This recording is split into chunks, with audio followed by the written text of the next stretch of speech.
impulsores de una convocatoria que se va a hacer a nivel de todo el Estado español para el próximo día 23 de febrero. Algunos panfletos se repartieron por ahí.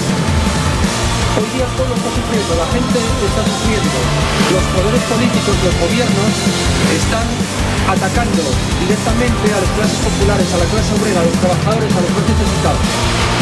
Ahora mismo ya no manden tan siquiera los políticos. En este país está habiendo un golpe de Estado. Hay un golpe de Estado financiero. La democracia que dicen que existe ya no existe. No son los que manden los que se presentaron a las elecciones.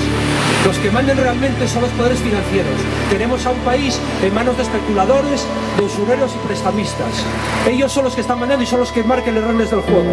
Y mientras tanto tenemos una casta política que está obedeciendo, cumpliendo y ejecutando mientras viven en la opulencia, cuando en realidad lo que están haciendo y atacando y destruyendo el Estado social, los derechos que tanto trabajo costó conseguir a la gente que nos precedieron, con tanto esfuerzo y sacrificio. Para el día 23 de febrero lleva tiempo ya montándose una movilización que se pretende que sea masiva, que salgan millones. Aquí va a hacerse también una manifestación en Oviedo, y a las 6 de la tarde en la Plaza de América.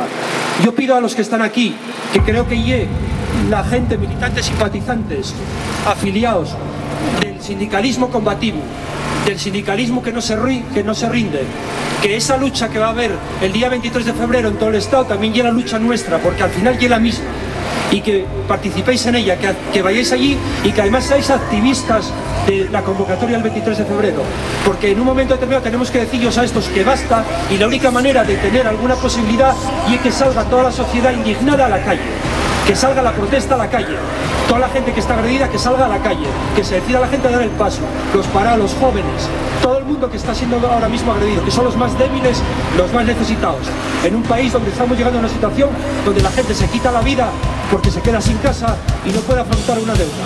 Esto ya es intolerable y tenemos que salir todos. La única manera es que salgamos millones a la calle y digamos hasta aquí llegamos.